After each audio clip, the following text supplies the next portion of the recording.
Dan hati-hati kita di akhir zaman ini. Hati-hati kita di akhir zaman. Yang dikhawatirkan nantinya besok nantinya di hari kiamat bingung. Kenapa jadi bingung?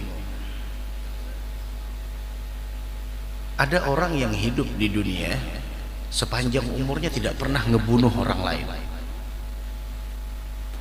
tapi besok nantinya di hari kiamat dikumpulkan dengan para pembunuh, dihalau dikumpulkan dengan para pembunuh. Kenapa? Karena dia senang adanya pembantaian, mendukung dengan adanya pembunuhan. Hati-hati. Yang mana pembunuhan itu dilakukan bighairi haq, dengan tanpa alasan yang benar. Dari Abi Sa'id Al-Khudri radhiyallahu taala anhu wa ardhah, bahwasanya beliau berkata, Nabi Muhammad sallallahu alaihi wa ala alihi wasallam beliau bersabda, afdalul jihad, jihad yang paling afdal, jihad yang paling istimewa, sepaling utama jihad. Wah, kita pada saat ini juga berjihad, berjuang. Udah 15 hari berjihad. Apa yang kita perangi? Hawa nafsu. Yang kita perangi apa? Rasa malas. Yang kita perangi rasa beratnya kita melakukan ketaatan. Itu perang.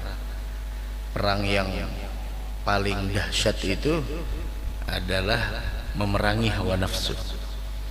Ketika Nabi Muhammad dengan para sahabat selesai peperangan dengan para sahabat, beliau mengatakan, gala raja'tum min jihadil asghar ila jihadil akbar. Kalian pulang dari peperangan yang kecil, peperangan pakai pedang, ada orang yang kena tombak, ada orang yang kena anak panah, ada yang dicongkel matanya, ada yang macam-macam. Nabi Muhammad bilang ada jihadil asghar, itu jihad yang kecil. Dan kalian menuju kepada apa? Jihad yang lebih besar lagi.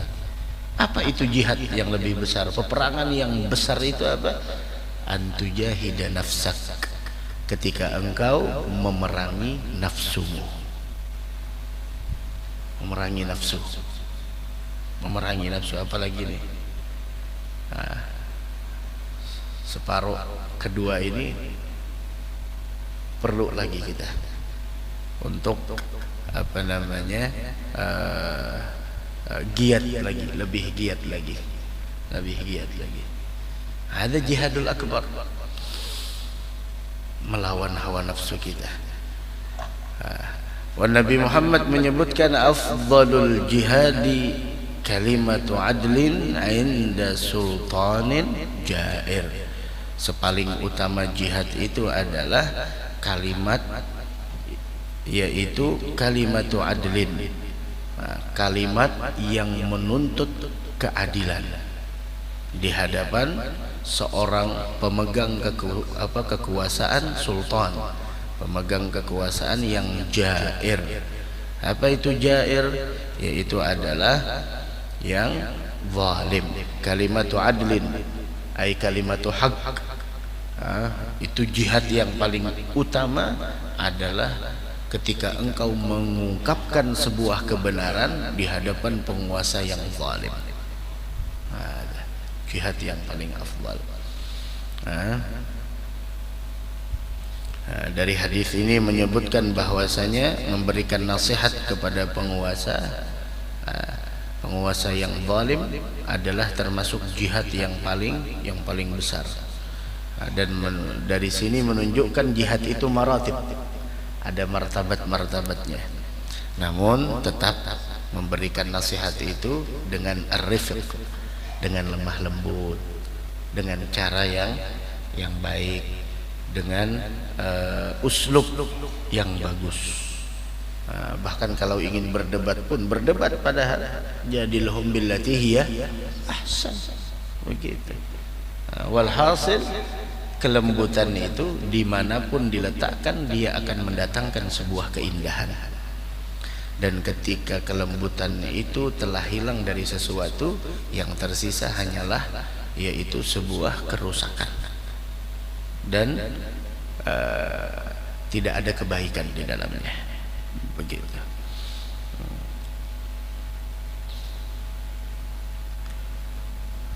Bahkan ketika kita melihat al-munkar, Nabi Muhammad juga menyebutkan, rubah dengan tanganmu, rubah dengan lisanmu, atau dengan hatimu, dan itu adalah iman yang terlemah. Artinya ada martabat. Jangan sampai kita mengakui kebatilan itu adalah suatu kebenaran. Dan hati-hati kita di akhir zaman ini. Hati-hati kita di akhir zaman. Yang dikhawatirkan nantinya besok nantinya di hari kiamat, bingung. Kenapa jadi bingung? Ada orang yang hidup di dunia sepanjang umurnya tidak pernah ngebunuh orang lain, tapi besok nantinya di hari kiamat dikumpulkan dengan para pembunuh, dihalau dikumpulkan dengan para pembunuh. Kenapa? Karena dia senang adanya pembantaian, mendukung dengan adanya pembunuhan. Hati-hati. Yang mana pembunuhan itu dilakukan bighairi haq, dengan tanpa alasan yang benar. Karena diriwayatkan man a'ana ala qatli muslimin bighairi haq, siapa orang yang ikut ngebantu di dalam pembantaian, pembunuhan orang muslim tanpa alasan yang benar, walau bisyatri kalimah, walaupun hanya dengan syatr, separuh kalimat, ya umpamanya seperti itu, bisyatri kalimah, binisfi kalimah, kana syarikan li sahibiha, dia termasuk sekutu bagi pembunuh tersebut. Hati-hati.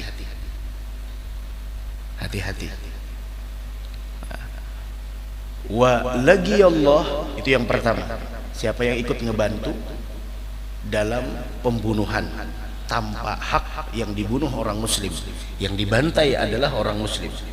Man a'ana ala qatli muslim, siapa orang yang ngebantu dari pembunuhan dan pembantaian orang-orang muslim bighairi haq, tanpa alasan yang benar, walau bisyatri kalimat, walaupun separuh dari satu kalimat separuhnya, ngebantu dengan itu, maka orang tersebut syarikan li sahibih, sekutu dari pembantaian tersebut. Waliyadzubillah. Dan yang lebih dahsyat lagi akibatnya apa? Walagiyallaha maktubun baina ainai, dan ketika dia berjumpa nantinya dengan Allah, ketika dia berjumpa dengan Allah, tertuliskan baina ainai, antara dua matanya itu, apa yang tertulis di sana? Ayis min rahmatillah, orang ini adalah orang yang terputus dari rahmat Allah. Hati-hati. Padahal sepanjang hidupnya tinggal aman di negara yang tentram, tidak ada pembantaian, tapi dia setuju, ataupun di sana radhiya, senang dengan adanya pembantaian terhadap orang muslim tanpa alasan yang benar. Hati-hati. Al-amr khatir, ini bahaya. Padahal orangnya hidupnya aman, tapi besok dikumpulkan dengan para pembunuh dan pembantaian orang-orang muslim tanpa alasan yang benar. Nah, mudah-mudahan kita diselamatkan.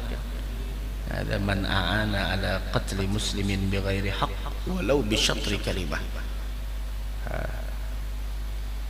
Kana syarikan li sahibihi wa laqiyallah maktubun baina ainai ais min rahmatillah. La ilaha illallah. Mudah-mudahan Allah jayakan Islam dan muslimin. Allahumma a'izzal Islam wal muslimin wa adhillash syirka wal musyrikin, dan Allah hinakan kemusyrikan dan orang-orang yang musyrik, wa damir a'da'ad-din, dan semoga Allah Subhanahu wa taala menghancurkan para musuh-musuh Islam insyaallah. Amin ya rabbal alamin. Dari karenanya lepaskan diri kita dari itu semua. Lepaskan diri kita, khalas, sibukkan diri kita dengan baca Al-Quran. Ada lebih baik. Sibukkan diri kita dengan baca Al-Quran, dengan ibadah, dengan niat semoga Allah memberikan solusi dan menyelesaikan permasalahan yang terjadi, daripada kita ikut campur sesuatu yang kita tidak faham dan mengerti. Yang kita khawatirkan kita masuk daripada syarikan li sahibih, ikut sekutu jadinya. Cuma mengingatkan, jangan sampai besok nantinya bingung. Loh, kenapa kita masuk di sini? Kenapa kita masuk di circle para pembantaian? Kenapa kita masuk di dalam firqah orang-orang yang suka ngebunuh, padahal kita tidak pernah ngebunuh? Oh, tahu-tahunya itu yang disampaikan oleh Nabi kita Muhammad sallallahu alaihi wasallam. La ilaha illallah. Kemudian hadis yang ke-12 an Abi Abdullah Tariq bin Shihab Al-Bajali Al-Akhmasi anna rajulan sa'ala an-nabi wa qad wada'a rijlahu fil gharzi. Ada salah seorang menanyakan kepada Nabi Muhammad sallallahu alaihi wa ala alihi wasallam, yang dia tanyakan kepada Nabi Muhammad sallallahu alaihi wa ala alihi wasallam adalah ayyul jihadi afdal, jihad mana yang paling afdal. Jihad yang paling afdal itu jihad apa? Kata Nabi Muhammad sallallahu alaihi wasallam, kalimatu haq, sebuah kalimat yang benar, ungkapan kebenaran, inda sultanin jair, di hadapan penguasa yang zalim. Orang kadang-kadang kan ketika berhadapan, apalagi kalau sudah dikasih kekuasaan, dikasih bahagian, tersandra dengan itu semua. Mudah-mudahan pemimpin-pemimpin kita ditolong oleh Allah Subhanahu wa taala untuk menjalankan amanahnya dengan baik dan benar, dan semoga mereka diberikan kekuatan oleh Allah Subhanahu wa taala untuk melawan daripada godaan-godaan yang ingin menyimpangkan mereka dari kebenaran insyaallah. Amin ya rabbal alamin. Ada orang ini bertanya kepada Nabi Muhammad sallallahu alaihi wasallam, dan Nabi dalam keadaan wada'a rijlahu fil gharzi, dia meletakkan kakinya itu di tempat berpijak kendaraan unta sambil la ilaha illallah.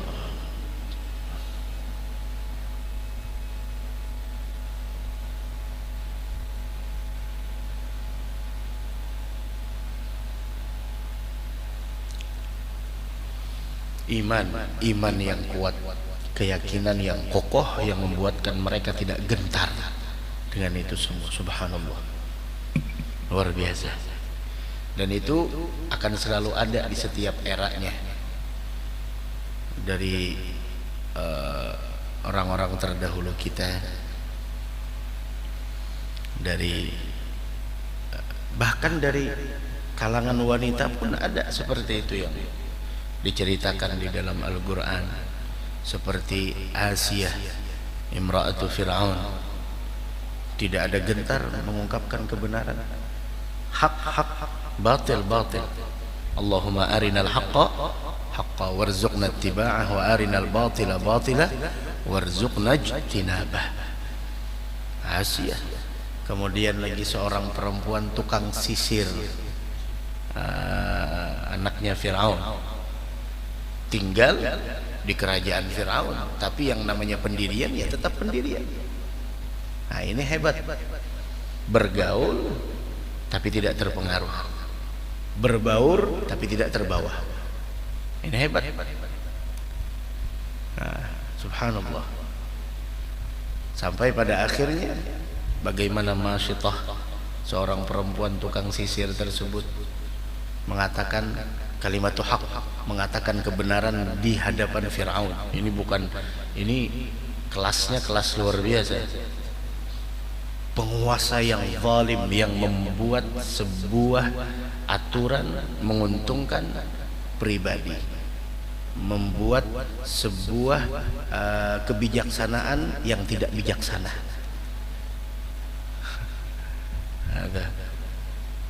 Sampai mengaku jadi Tuhan, dikatakan, siapa Tuhanmu? Rabbi wa rabbukallah. Rabbi wa rabbukallah. Oh, diintimidasi. Oh, diintimidasi, diancam untuk dibunuh. Iman yang sangat kuat, keyakinan yang sangat kokoh, tidak gentar, tidak pernah mengklarifikasi.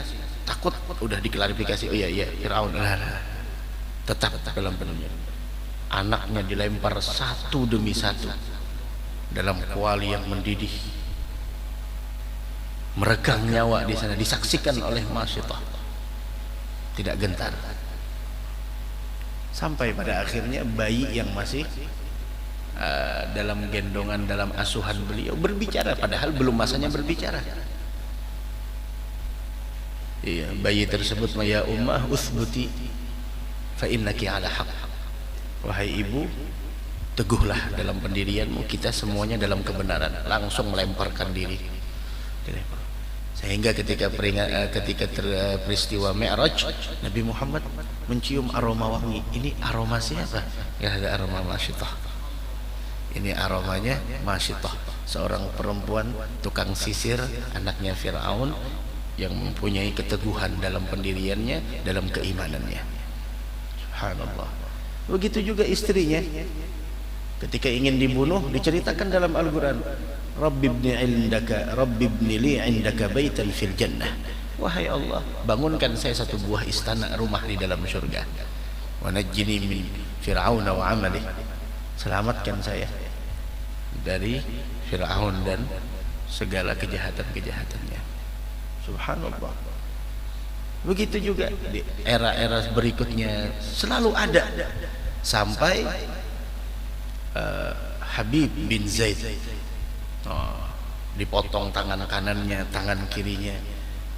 Sahabat Nabi Muhammad SAW, Habib bin Zaid, dipotong. Kita jangankan dipotong, kejepit aja jari kita. Bagaimana sakit? Dipotong tanpa bius, mutilasi. Siapa yang melakukannya? Musailamah Al-Kadzab, gelarnya pun Al-Kadzab. Musailamah pembohong. Qala ya Habib, atashhad anna Muhammadan Rasulullah? Apakah engkau bersaksi Muhammad Rasulullah? Qala na'am ashhad. Oh, saya bersaksi kalau Muhammad Rasulullah. Qala atashhad anni Rasulullah? Nah, terus apakah engkau bersaksi saya juga Rasulullah? Qala inna fi udhuni samam amma taqul. Ada, kayaknya telinga saya bermasalah, tidak mendengar. Coba ulang apa tadi? Oh, marah Musailamah. Dipotong tangan kanannya. Qala ya Habib, atashhad anna Muhammad Rasulullah? Qala na'am ashhad. Mendengar normal telinganya, tapi ketika ditanya atashhad anni Rasulullah, tidak mendengar. Telinga saya tuli dari apa yang kau ucapkan. Oh, potong lagi tangan kirinya sampai dibunuh. Keteguhan, tidak mundur dari itu semua. Fama wahanu lima asabahum fi sabilillahi wa ma dha'ufu wa mastakanu wallahu yuhibbus sabirin. Tidak pernah yang namanya mereka gentar, patah semangat, kemudian lagi di sana menjadi mereka lemah? Tidak. Fama kana lahum illa an qalu rabbana ighfir lana dzunubana wa israfana fi amrina wa tsabbit aqdamana wansurna 'alal qaumil kafirin. La ilaha illallah. Sampai diceritakan kepada ibunya Habib setelah syahid dibunuh. Bilang, diceritakan kronologinya. Tersenyum ibunya Habib bin Zaid. Tidak sedih, tidak sedih. Malah saya sudah persiapkan keteguhan itu dari usia dini untuk menghadapi situasi yang seperti itu. Disiapkan keteguhan imannya, sehingga tidak mudah terpengaruh. Sampai ada lagi para sahabat yang ingin dibunuh satu demi satu, sahabatnya dibunuh. Sampai nangis. Kata orang, oh kayaknya nih takut nih jadi nangis. Bilang, kenapa nangis? Takut. Nah, saya tidak takut. Loh, kenapa jadi nangis? Yang saya tangiskan, kenapa saya cuma punya kesempatan satu hidup di dunia ini?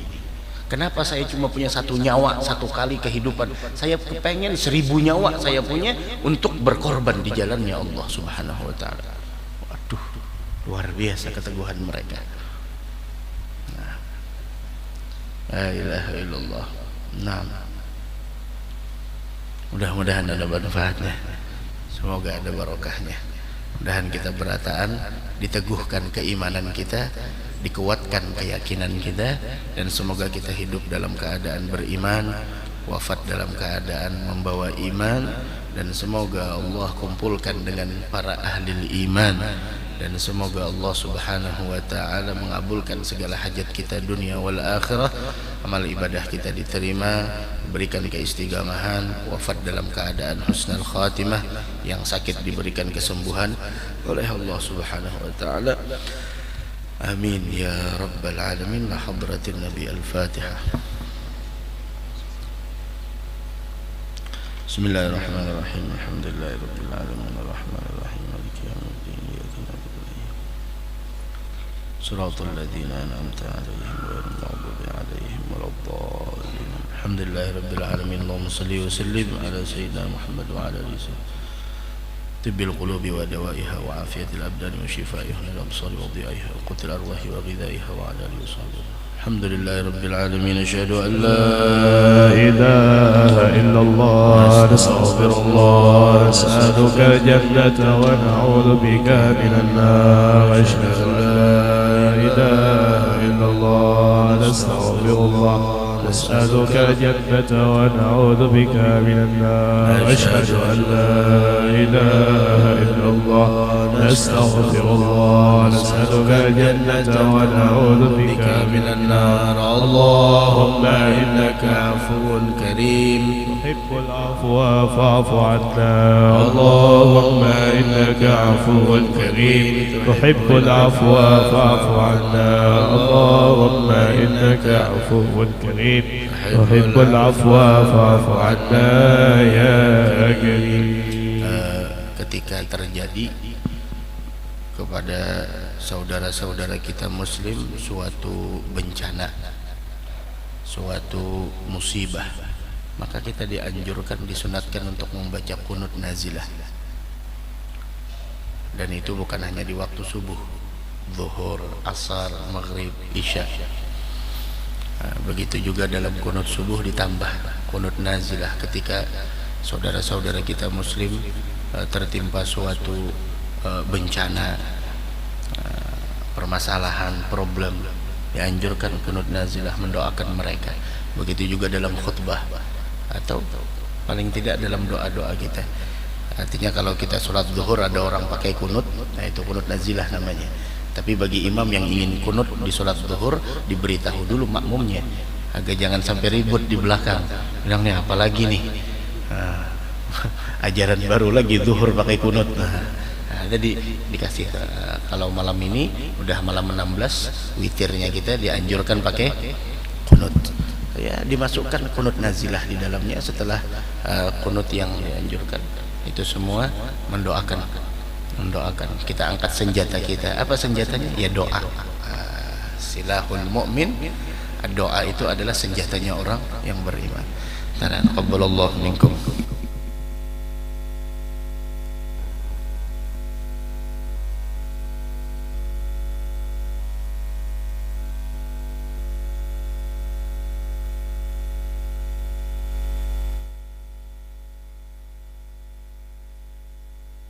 بك من شر هذا اليوم. ربنا آتنا في الدنيا حسنة وفي الآخرة حسنة وقنا عذاب النار. صلى الله على سيدنا محمد وعلى آله وصحبه وسلم. سبحان ربك رب العزة عما يصفون وسلام على